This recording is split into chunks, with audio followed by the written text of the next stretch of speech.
Started your Christmas shopping yet? Worried about where the money's coming from?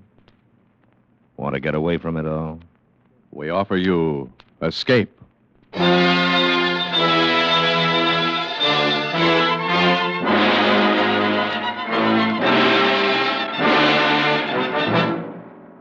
You were seated around a green felt table with a dozen desperate men, waiting for the turn of a card. If it's the ace of spades, you will be next. And you desperately desire the impossible. Escape. Escape. Produced and directed by William N. Robeson and carefully plotted to free you from the four walls of today for a half hour of high adventure. Tonight we escape to London of the last century. A London of gas lights and hansom cabs. A London where a gentleman still valued his word of honor above his life.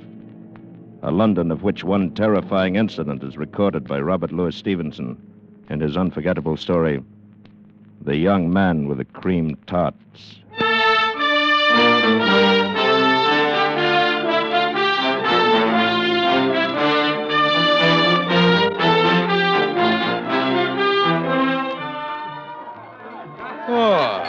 Bored? Oh, rather.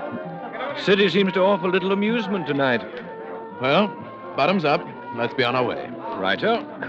Your health. And yours. Gentlemen, please have a cream tart. It's absolutely free. My compliments. Madam, will you honor me? Sir, will you honor me? Well, now, what's this? A young man with a tray of cream tarts. He's giving them away. Oh, perhaps one of the turns on the bill. Perhaps. Shall we go? Yes, let's. I pray you accept this confection, for if you do not, I'm bound to eat it myself. You must be crazy. I was never more sane. You refuse? I do. Then there's nothing for it but my 27th tart since 5 o'clock. Now there are but two left. You, sir. Yes? Will you so far honor an entire stranger? It's really excellent pastry. I should know. I've eaten enough of them. It is not the nature of a gift that is important, but the spirit in which it is offered. The spirit, sir, is one of mockery. Mockery? And whom do you mock? Myself. However, my purpose at the moment is not confession, but rather distribution of these cream tarts. Won't you and your friend dispose of the last of them? Yes. Yes, on one condition. If my friend and I eat your last two cakes, we shall expect you to join us at supper. Supper? It's a horrible thought. I've already eaten 24 of these pastries. Very well, then we shall omit supper and become better acquainted over a bottle of wine. I'm uncertain whether my repugnance for these two remaining tarts or the attraction of your invitation compels me, but I accept. Excellent. Then let us finish off your pastry and seek a more quiet place. How about Michelle's in Soho? Splendid. Shall we go?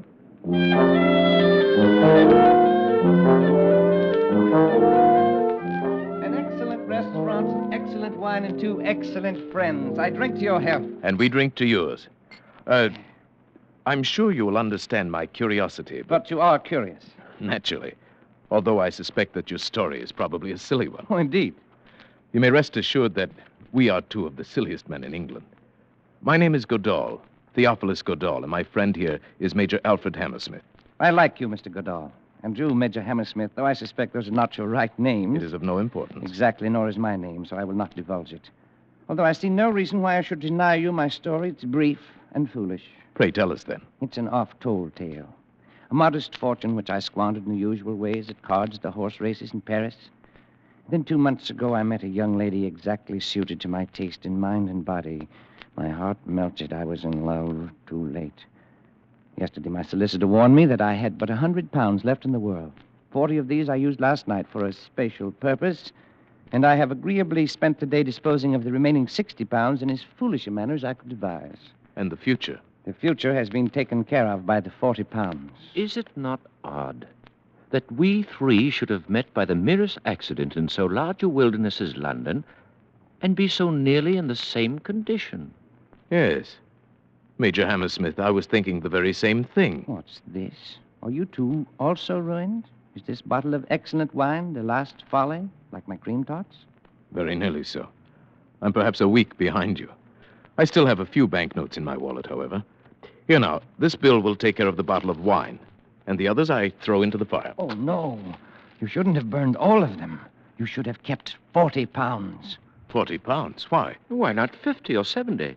For to my certain knowledge, there were more than 100 in his wallet. It was only just £40 he needed. But without them, there is no admission. The rule is strict. What do you mean? I have not yet completely emptied my pocketbook. You are not fooling me. You are indeed ruined men, like me. Oh, indeed. Could you muster £80 between you? Well, let me look in my wallet. Yes, 80 and a little over. Then you're indeed most fortunate. £40 each is the initiation fee of the Suicide Club. The Suicide Club? What the devil is that? The Suicide Club is death's private door. It's the ultimate convenience in our modern world. It exists for unfortunates like us. Those to whom the painful agony of corrosive poison is distasteful. For those whose courage fails them when the cold muzzle chills the forehead. For those whose fear of drowning is greater than their compulsion to die. For these sensitive misfits, the Suicide Club arranges every detail. If you're truly tired of life, I will introduce you tonight to a meeting, and I can assure you that within the week you will be relieved of the burden of living. What do you say? It's more serious than a cream tart, and I suspect more palatable. More serious, certainly. So I wonder if you would give Mr. Goodall and me 5 minutes alone to discuss it. Certainly. I shall wait outside. Your Highness, this adventure must stop here. Nonsense, Colonel Geraldine. I propose to see this through. See it through to what? Death? You forget your obligations, not only to yourself, but to your country. Prince Florizel of Bohemia cannot risk... Tonight I am plain Mr. Godard, and so I propose to remain. And please remember, Colonel Geraldine, under no circumstances are you to betray my incognito. But, Your Highness... We have survived graver adventures than this one promises to be. And now, Colonel Geraldine, let us pay our bill and accompany our young wastrel to death's private door.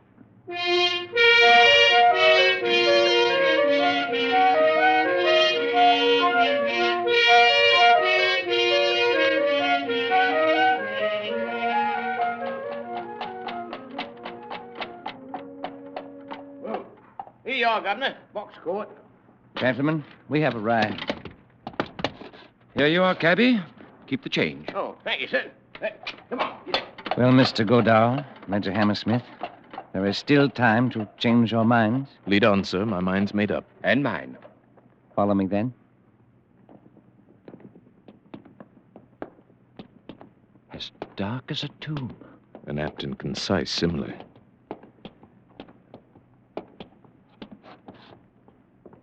Here we are, gentlemen, at death's private door. Shall we enter? Pray, let's.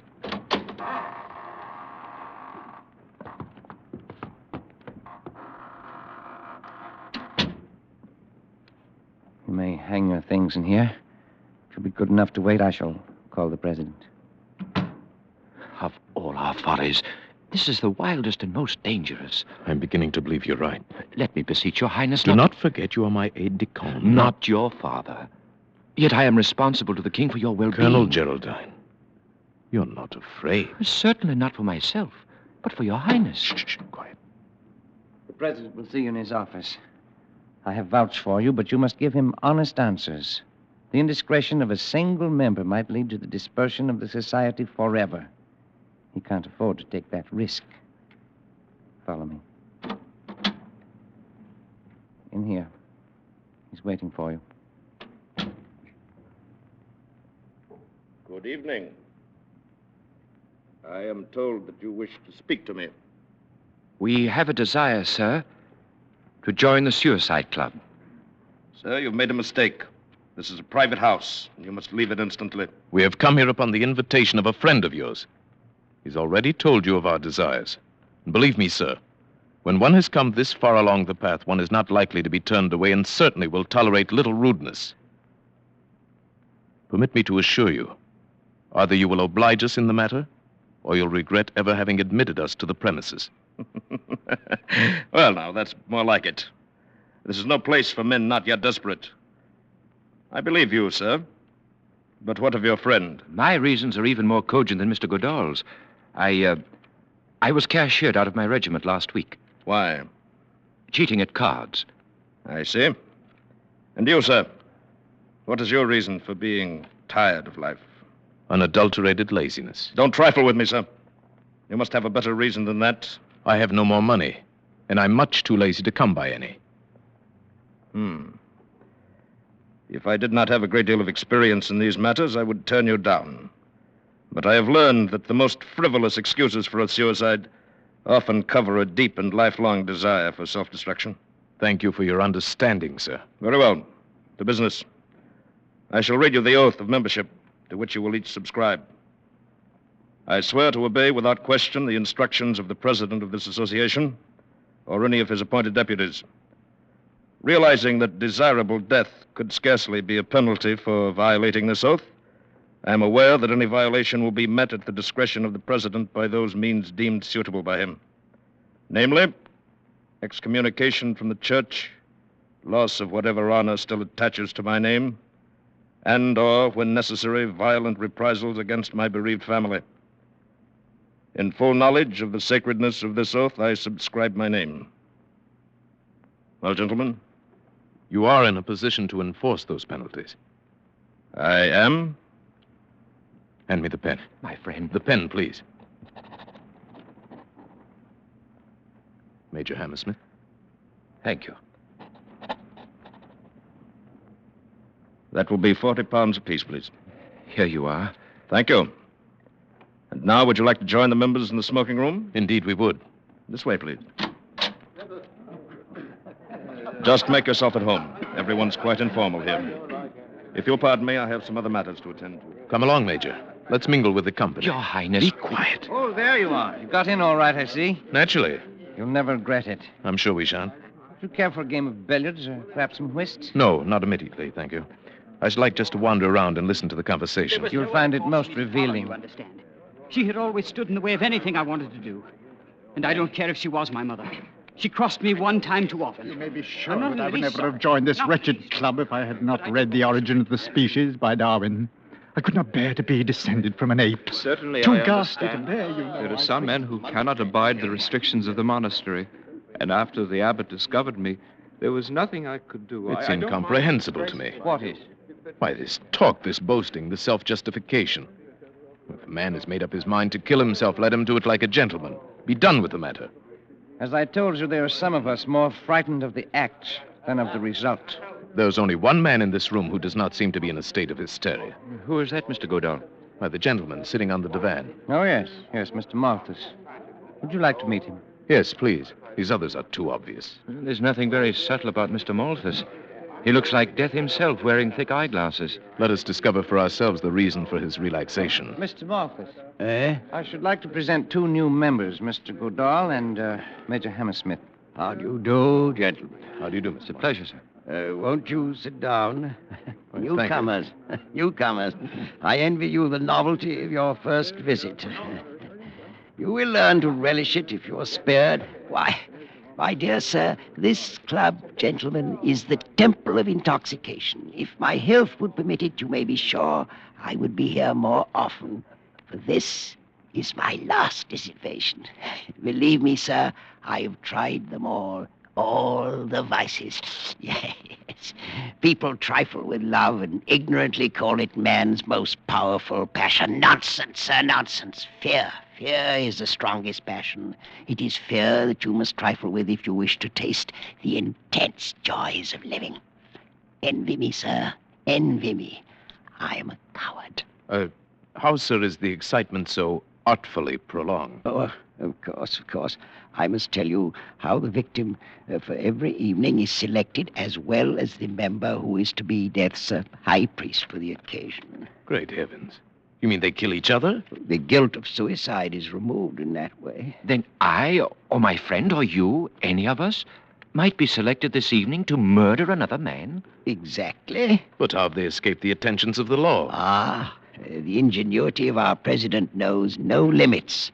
The departures always appear to be accidental. Oh, it's monstrous. On the contrary, my dear Major, it is godlike. Oh, yes, of course. But Mr. Malthus, I am still in the dark as to how the members are selected for the evening's work. Oh, of course, I forgot to explain. But I see that the others are filing into the card room now, and the play is about to begin. You shall see for yourself. Will you lend me the help of your arm? I'm quite paralyzed, you know. Oh, of course. Thank you. This is the moment for which I live. The quintessence of poignancy, the ultimate of passion. Coming here as infrequently as I do, I've savored this bitter taste of fear longer than the others. But my turn will come. Who knows? Perhaps tonight. But how is it done? Tell us what to expect. Oh, it's so simple. The president deals from an ordinary deck, playing cards, and each man turns up his card as he receives it. The ace of spades, the card of death. Ace of clubs designates the official of the night. The murderer. If you like. Here, 3 chairs together. Happy young men. You have good eyes and can follow the cards. I can only make out the faces. Is everyone here? My friend, we still have a fighting chance to escape. Quiet. Let us play the game. Attention, gentlemen. 3 of clubs. Jack of hearts. 10 of diamonds. King of clubs. Queen of hearts. 3 of spades. 9 of clubs. 6 of spades. Oh, no! It's our young man of the cream tarts. He's drawn the ace of clubs. I came here to be killed, not to kill. I want to Gentlemen. die, not murder. I must caution the members against such unseemly outbursts. I don't want Since to the ace of spades has not yet turned up, I will continue the deal. Oh, no. I don't want this. No. I don't want this. 8 of hearts. 7 of clubs. King of diamonds. Jack of spades.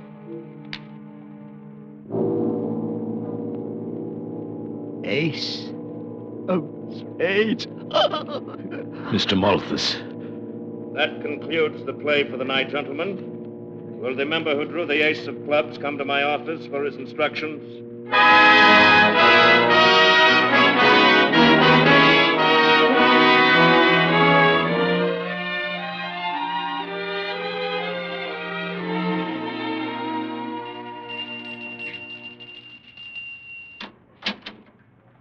Did your highness ring? Yes. Good morning, Roderick. Good morning, sir. Oh, I shall have my breakfast in bed this morning. Yes, your highness. And Colonel Geraldine has been waiting for you to awaken. Oh, very well. Show him in. Thank you, your highness. Colonel, his highness will see you now. Good morning, Geraldine. Sleep well? Not too well. Did I dream it, or were we initiated into the suicide club last night? Seems like a nightmare. It was a nightmare, but you didn't dream it. Here, look at this, the morning paper. Huh? Melancholy accident. This morning, about 2 o'clock, Mr. Bartholomew Malthus of 16 Chepstow Place, Westbourne Grove, on his way home from a party at a friend's house, fell off the upper parapet in Trafalgar Square, fracturing his skull. Death was instantaneous. Mr. Malthus, accompanied by a friend, was engaged in looking for a cab at the time of If his ever a soul went straight to hell, it was that poor paralytic. Yes, at least he's dead and out of it. But think of our young man of the cream tarts. Last night, that lad was as innocent as you and I. This morning, he is a murderer. Well, thank heavens we're safely out of it. Are we? Oh, no. You're not going to return. I must. You are infected with a passion of fear just as poor Malthus was. Perhaps. Whatever it is. Tonight, once more, we take our places at the table of the Suicide Club.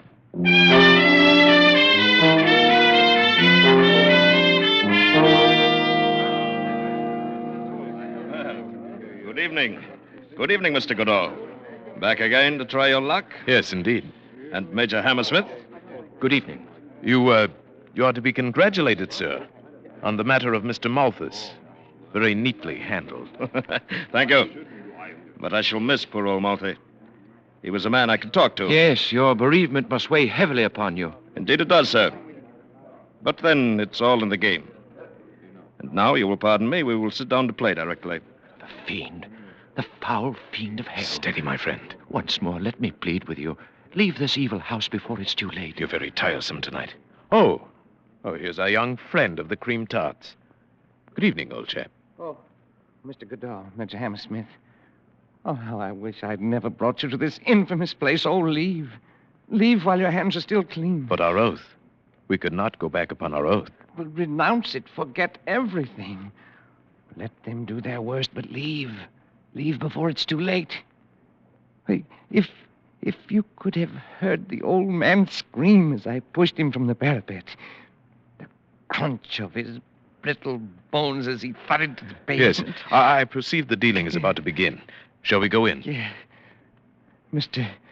Goodall, if you have any kindness in your soul, wish the ace of spades for me tonight. There's nothing left for me but to die. Attention, gentlemen. 3 of hearts. Queen of spades. Ace of diamonds.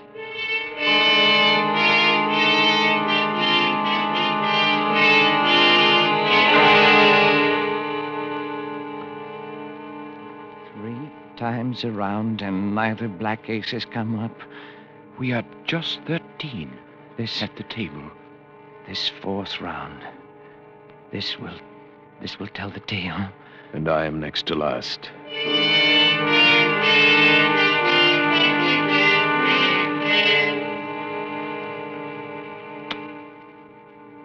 Ace of clubs!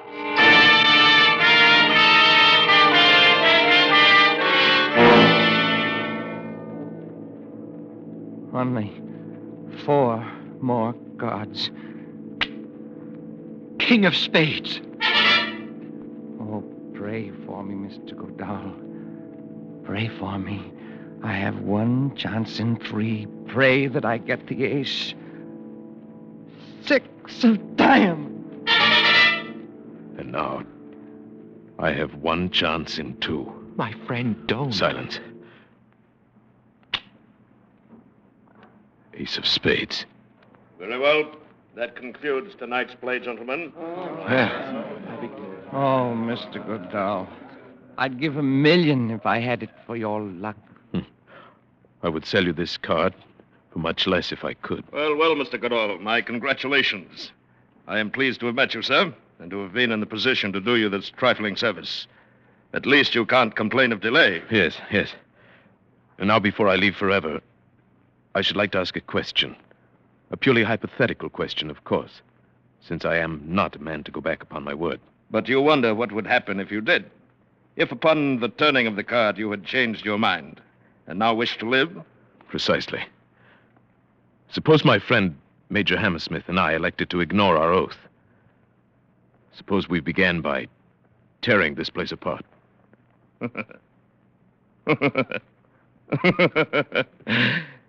You wouldn't even get started. The guests themselves are desperate men, but if they did not stop you, the servants, who are even more desperate, would. You would never leave this house alive. I see. Well, it was purely an academic question. Naturally. Very well, then. What are my instructions? You will proceed along the Strand in the direction of the city, on the left-hand pavement, until you come upon a black carriage with drawn curtains. In this carriage will be the member who has tonight drawn the ace of clubs. My executioner. Your collaborator in suicide. You will enter the carriage, and he will continue your instructions. Please have the kindness to obey him in every detail. The authority of the club is vested in his person for the night. I wish you a pleasant walk. Thank you. But first I must say farewell to my friend, Major Hammersmith. I regret that it's strictly against the rules. No farewells. Too disturbing for the still living members. You will leave through this side door to the workroom. But I must have We won't have any trouble now, will we, Mr. Goodall? No. No, of course not. Your coat and hat. Your stick. Thank you. Again, Mr. Godot. A most pleasant walk. Death's private door. Why didn't I listen to Geraldine before it was too late?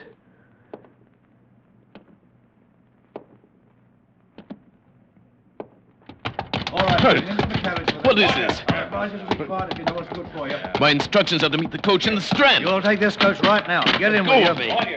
All right. Take this one away. Your Highness will pardon the violation of his person. Geraldine. Oh, my friend. It was quite necessary under the circumstances. As soon as you turned up the ace of spades, I slipped out of the house to prepare for your escape.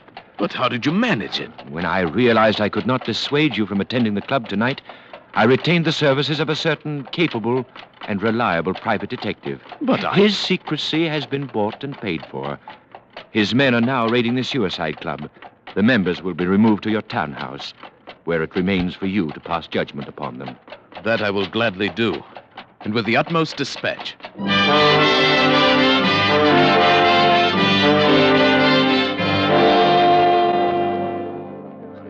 What have they brought us here for? They didn't look like Scotland Yard men to me. What difference does it make? Perhaps this will be a quicker way out. Gentlemen, Why, that's my friend, Major Hammersmith. His Royal Highness, Prince Florizel of Bohemia. Why, that's Mr. Godot. Always thought there was something odd about those two. Gentlemen, tonight we have removed you from a house of death to a house of life and hope. Those of you who have come to your present condition through lack of fortune will receive employment and remuneration from my treasury. Those who have been driven to this unnatural solution of their problems by the agonies of guilt must find amnesty from a power greater than mine.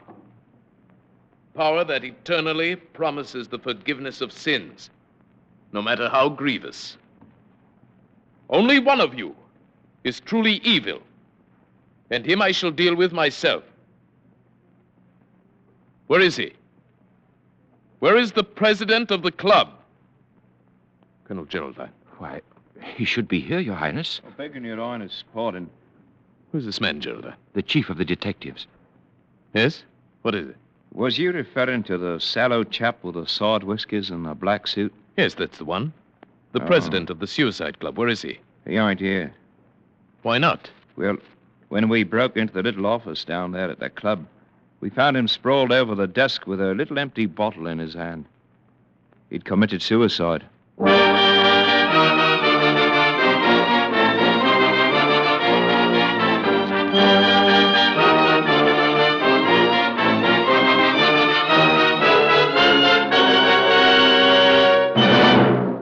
Escape is produced and directed by William N. Robeson, and tonight brought you The Young Man with the Cream Tarts by Robert Louis Stevenson, adapted for radio by Mr. Robeson, with Paul Frees as Prince Florizel, Bill Johnstone as Colonel Geraldine, and Barton Yarborough as the young man. The special musical score was conceived and conducted by Cy Feuer. Next week, After you've put in a tough day at the office or leaning over a hot stove, when your four walls seem to be closing in on you, next week when you want to get away from it all, we offer you Escape. this is CBS, the Columbia Broadcasting System.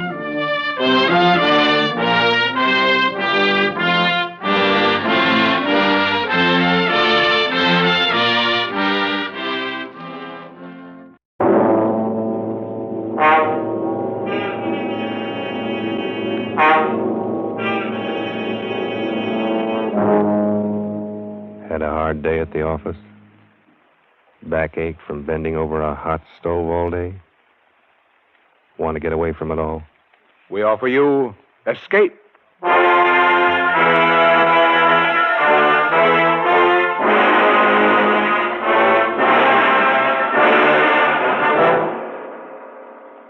It is midnight and you're alone. Suddenly the room is plunged into darkness. You sit frozen with terror because something is there behind you. Something you feared would come. Something from which you must escape. Escape, produced and directed by William N. Robeson, and carefully plotted to free you from the four walls of today for a half hour of high adventure.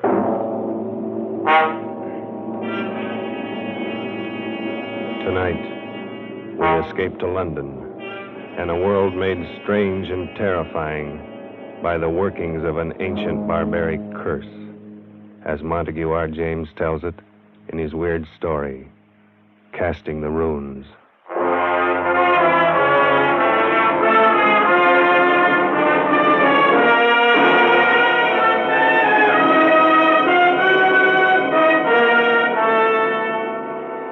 My name is Edward Dunning. I'm a scientist. I'm used to dealing with facts, not fairy tales. I'm regarded as Britain's leading authority on medieval life. And as such, I've studied much of the ancient fears and barbaric superstitions of those times. I should have been the first to scoff at any suggestion that the ancient powers of evil, the black magic of Teutonic days, could be believed and practiced in the 20th century. A few weeks ago, I should have laughed had you told me that a curse, a hex, could kill a man. Today, I cannot laugh. It has happened to a man I know of. And now, it's happening to me. My first presentiment of danger came on that day a few weeks ago when I dropped in to see Alfred Smythe, Secretary of the National Science Association, and found him in a state of irritation. Blast it all, Dunning. I almost wish you hadn't been so brutally honest in your report on that Carswell paper. Why? What's the trouble? Oh, he's such a frightful fellow. He's raising a terrible row. You mean Carswell himself? Yes, it's bad enough a vicious charlatan like that calling himself a scientist. But now he's taking all his vindictiveness out on me.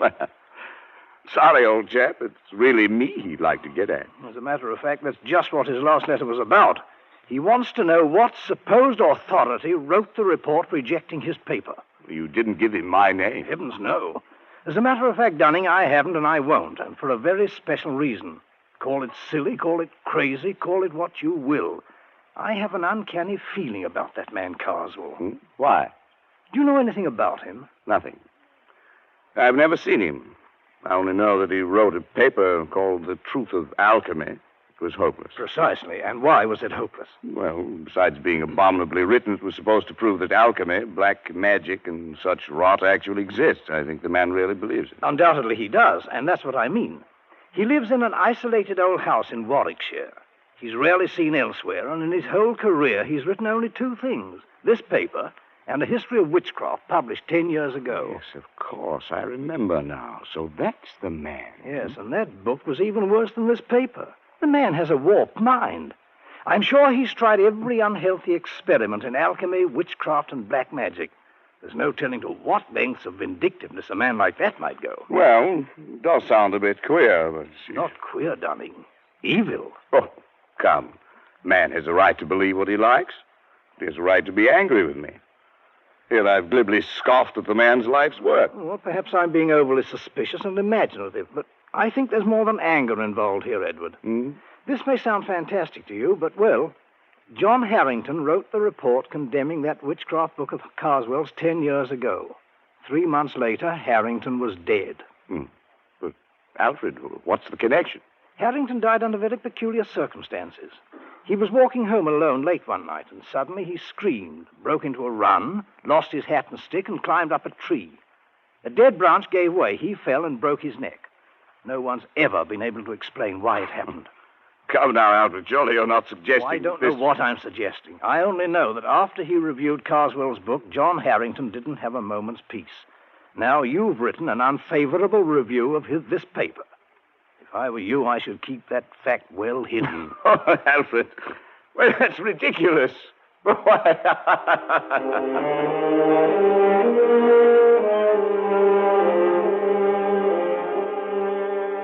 Yes, I laughed at Alfred Smythe's fears. How could I have known then that I was to feel the same terror, the same agonized fear which gripped the heart of John Harrington as he crouched, panting, on the branch of a tree, for another moment or two of life, while beneath him the thing came closer and closer. I'd almost forgotten the incident when, a few nights later, I was riding home on a late train. I was half drowsing in my seat, barely keeping awake by looking idly at the car card advertisements. The man directly opposite me must have been doing the same, because suddenly I heard him say, "Here now, what can that one be advertising?" I followed his eyes to the window beside my head. What I saw brought me bolt upright in my seat. In memory of John Harrington, died September 18th, 1937, by falling from a tree. 3 months were allowed. Blimey, what do you say that means, sir? Well, I don't know. But I did know. Smythe had been right. The affair with Carswell was not over, but only begun. I asked the conductor about the card, but he was as puzzled as I was. He had never seen it before. The card must have been put there expressly for me. That meant that Carswell knew it was I who had reviewed his paper. How had he found out? I got the answer the next day. I was in the select manuscript department of the British Museum, doing some research in the quiet, almost deserted room. I'd been working steadily for an hour, oblivious to my surroundings, when suddenly, just at my shoulder, I heard a voice. "Edward Dunning, you are allowed 3 months. I swung around in my seat. There was no one within 20 feet of me. I sat for a moment, shaken, and then I stooped to pick up the papers I had brushed to the floor. I straightened up to find a stout, elderly gentleman standing in front of me. Excuse me, sir. Yes? May I give you this paper? I think it should be yours. Oh, yes, so it is. I thought I had them all. This one seemed to have slid across the floor. Thank you very much. Not at all, sir. Good afternoon. He walked slowly away and out of the door. A kindly, stout old gentleman. But there was something about him that made me feel strange. I went over to the attendant. Yes, Mr. Dunning? Did you notice that gentleman I was just speaking to? Oh, yes, of course. Can you tell me his name? Why, that's Mr. Carswell. As a matter of fact, he was asking about you only the other day. Asking about me? Well, he asked who were the great authorities on medieval science. Of course, I told him you were the only one in the country. Oh, I see. Would you like to meet him, Mr. Dunning? I'll see if I can... No. No, thank you.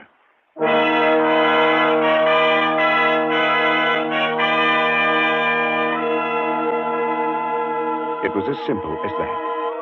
Now Carswell knew. What would be his next move? What was I to expect?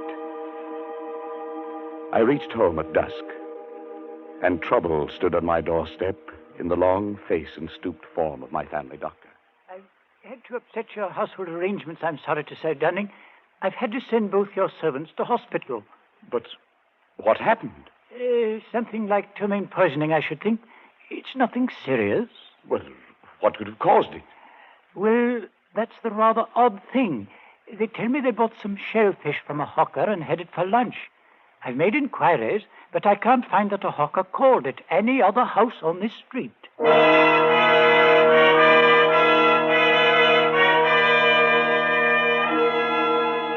Was this the next move? If so, it had succeeded.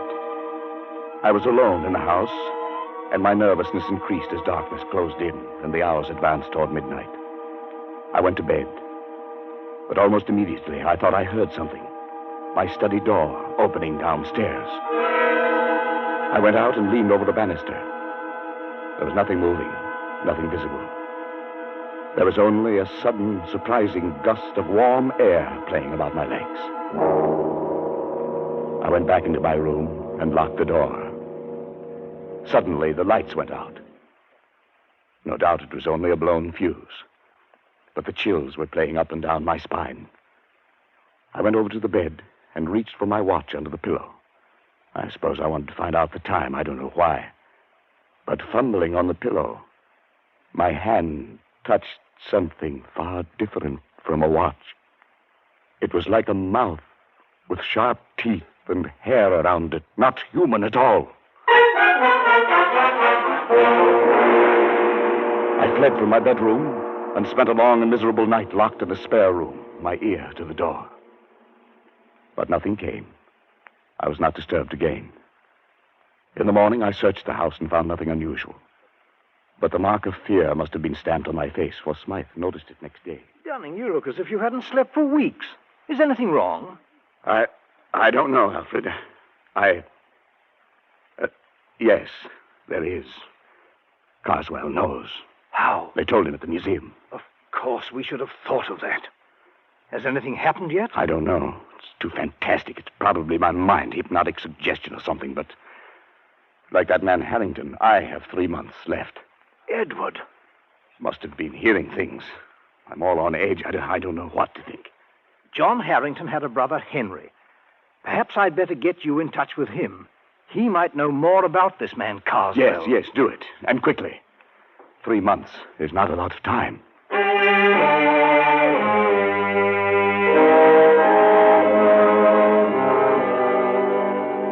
It was arranged. That night, I found myself walking down the dark street that led from the railway station to the Harrington home. It must have been along this same street that John Harrington had walked that last night, where he had broke and run. It must have been one of these trees bordering the lonely road in which he had spent his last horrible moments. The way was dark, and there was no living soul in sight. And suddenly, complete terror gripped me. Somehow I knew that I was being followed.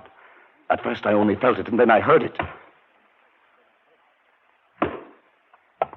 I walked steadily on for a moment, my stomach like ice.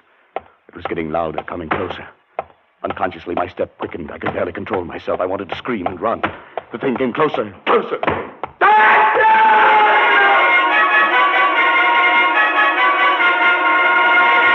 I confess, I broke and ran madly for my life. I was at a little side street. I turned down it, doubling back toward the railway station. I thought I would never make it. But finally, bright lights loomed before my eyes, and I think that I never have been so grateful for human companionship. There's no need to run, sir. The ep014 won't be along for another 5 minutes. I felt very foolish. I couldn't bring myself to walk back down that street to Harrington's. I could only take the train home furtively and call Harrington next morning to beg his forgiveness. He seemed very understanding and asked no questions. Undoubtedly, Smythe had told him something about me. At any rate, he agreed to visit me at a place 2 nights later. And when he arrived and was made welcome, he began to talk about his brother. Yes, Mr. Dunning. John was in a very bad state for weeks before the accident, if that's what it was. The principal thing seemed to be the notion that he was being followed. It became an obsession. Yes, I know.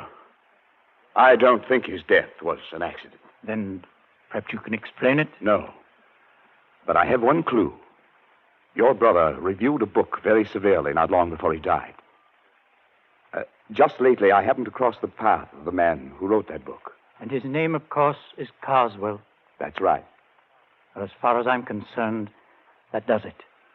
Before he died, John was beginning to feel, much against his will, that Carswell was at the bottom of his trouble. Why?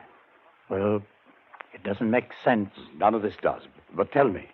My brother liked music. He went to all the concerts in town, and he made a hobby of collecting the programs. One night, about 3 months before his death, he brought one home and showed it to me. I nearly missed this one, he said. It seems he'd lost his and was hunting for it under his seat when a neighbor, a rather stout elderly gentleman, offered to give John his. The kind gentleman was Mr. Carswell. Undoubtedly. I started to leaf through the program and noticed on the second page some rather curious letters, carefully written there in black and red ink. Neither of us could make much of it, except that the letters seemed to be runic. Runes. Runes, of course.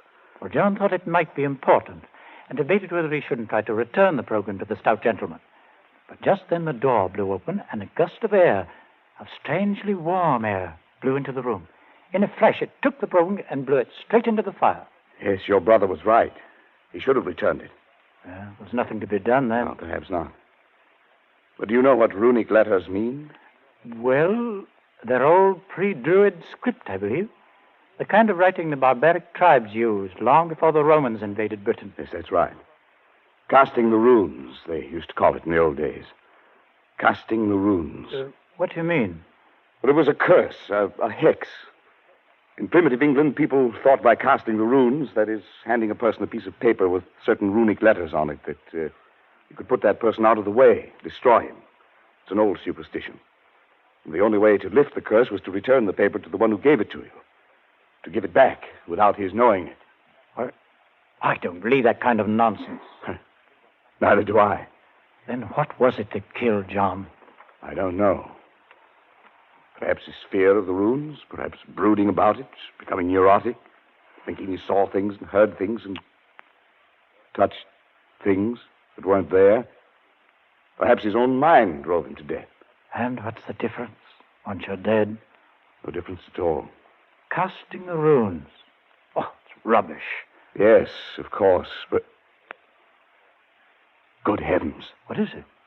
I just remembered that day at the British Museum. He cast the runes on me.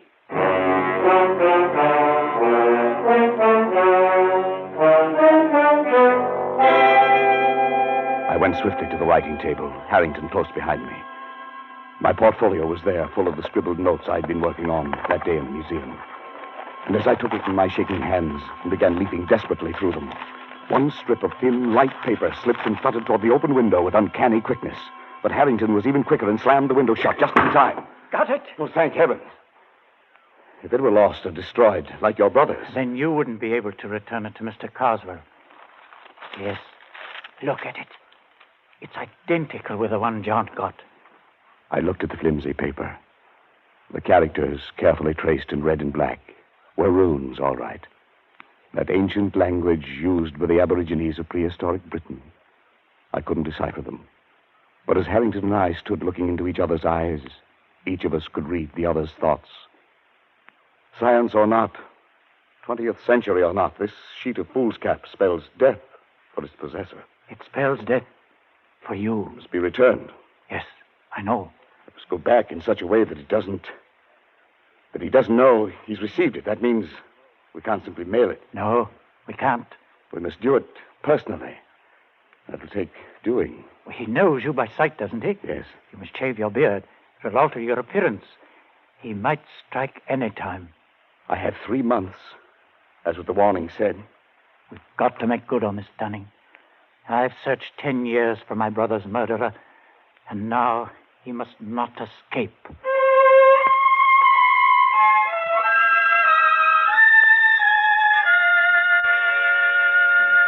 I dare not go near Carswell, so Harrington volunteered to keep a watch on him, to let me know when our chance came to return the runes, if it was ever to come. It was only a night or two after Harrington was there that I arrived home and found a calendar had come in the mail. When I examined it, I found everything after November 19th had been torn out. The next night, I had another envelope of the mail. This time it was a woodcut, an illustration torn out of a book, showing a dark, moonlit road and a man walking on it. And right behind him came a huge, dark shape, some awful demon creature. Under it were written some lines from the Ancient Mariner. And as I sat alone and read them aloud, I felt that now familiar gust of warm air playing about my legs. The man walks on and turns no more his head, because he knows a frightful fiend doth close behind him tread.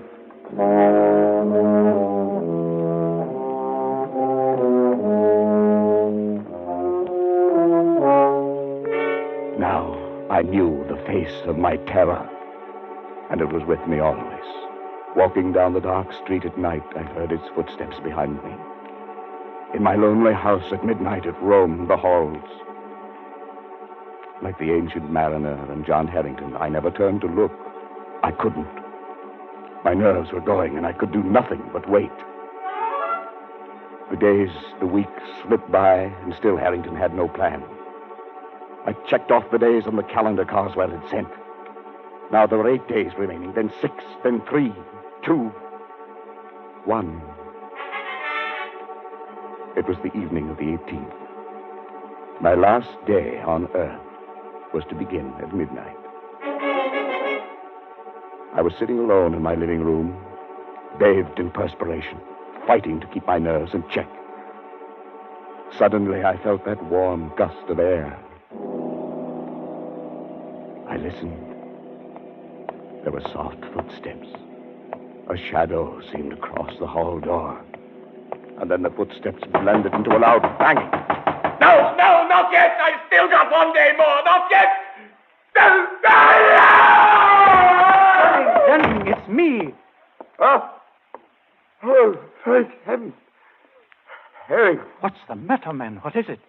It was you knocking on the door. Your footsteps. Yes, of course. Oh, thank heaven. I thought I... Look, man, you've got to pull yourself together. It's tonight we have our chance. What chance? Carswell leaves Victoria Station by boat train tonight at 10. I'll get on with him there. You take the car I brought and drive to Croydon. Get on the train there. And be sure to bring the paper. Yes, I have it. You've shaved already. Good.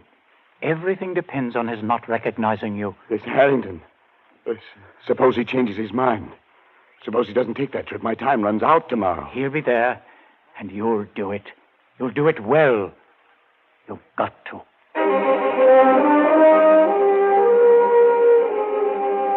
I stood on the platform at Croydon, my mind in a daze.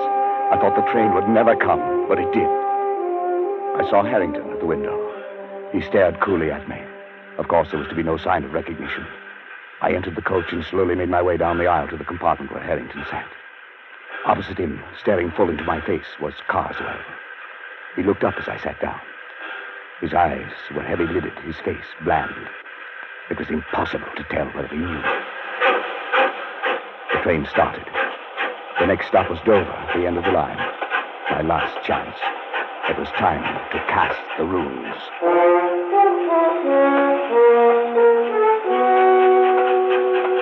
It was a strange ride.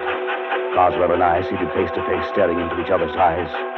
Harrington off to the side, pulling at his face with twitching fingers. If I could have only had a few whispered moments with him to plan our strategy, but that was impossible. The moments dragged tortuously. No one moved. Then, suddenly, Carswell leaned forward. I beg your pardon, sir. Haven't we met? Met? Well, I don't think so, sir. Not unless you're in the plumbing business. Plumbing? No, hardly. I hadn't planned it that way.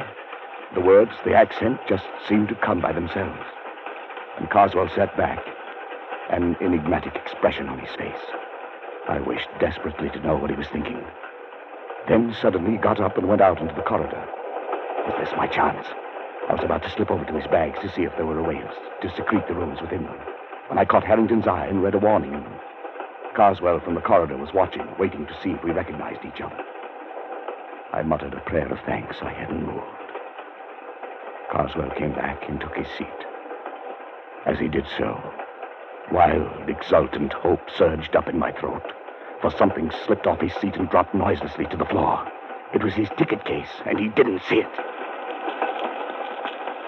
It was a small cardboard ticket case with a pocket on the cover. If I could just get to it and slip that tiny piece of paper into that pocket. For 15 agonizing minutes, I sat there and stared at it. If only Carswell would go out. But he sat stolidly staring straight ahead. We were coming into the outskirts of Dover, the train slowing down. Suddenly, Harrington stood up, reached up to the rack above Carswell to get his coat and bag. I stared at him blankly for a moment, surprised by his sudden clumsiness. And then I realized what he was up to. The bag, the coat, a briefcase, all came tumbling down upon Carswell. What the devil? Oh, I say, I'm sorry. I'm terribly sorry. You clumsy fool, you might have injured me. What were you trying to do? Well, it was my only chance. Carswell stood facing Harrington. I reached down, got the ticket case, and with trembling fingers slid the paper into the pocket. He turned sharply to me, and I extended the case toward him. Excuse me, sir. Is this yours? Yes, it's my ticket case. Where'd you find it? Here on the floor. Must have dropped off when... Yes. I'm much obliged to you, sir. Not at all. Not at all. He looked at me fiercely, his rage at Harrington still twisting his face into a devil's mask. Then he glanced briefly into the ticket case and put it into his pocket.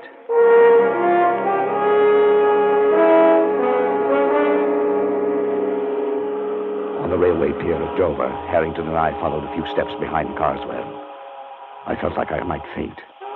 Carswell went straight to the gangway of the boat, and there the purser stopped him. Sir, does your friend have a ticket? My friend? What the devil do you mean? I'm traveling alone. Well, that's funny. I could have sworn there was another gentleman right there beside you, walking just at your elbow. Well, there isn't. And I suggest you see an oculist. Oh, I didn't see. I just felt. Sorry, sir. Must have been your rugs. My mistake. Come on, Dunning. Our job's done.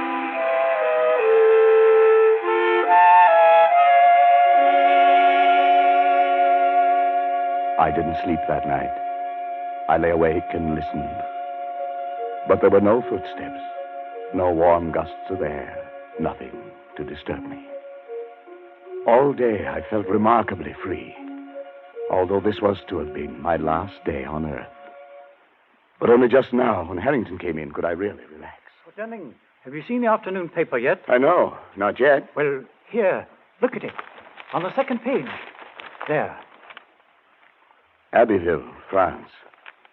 An English traveler examining the front of St. Wolfram's Cathedral today was struck on the head and killed instantly by a stone falling from the scaffolding. A note of mystery was added by the fact that although the cathedral was undergoing repairs, no workman was on the scaffolding at the time of the accident. The traveler was identified by papers found on him as a Mr. Carswell of Warwickshire. Of course, it could have been an accident. Yes. Yes, it could have been.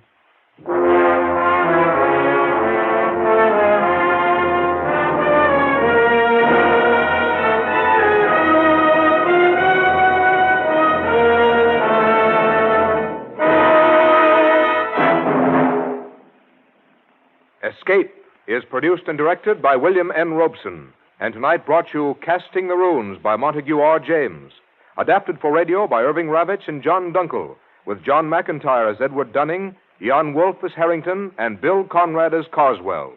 The special musical score was conceived and conducted by Cy Fure. Next week, you are trapped in a hidden valley, high in the Andes, walled in by sheer rock precipices, and surrounding you, closing in on you, is a band of blind men who want your eyes.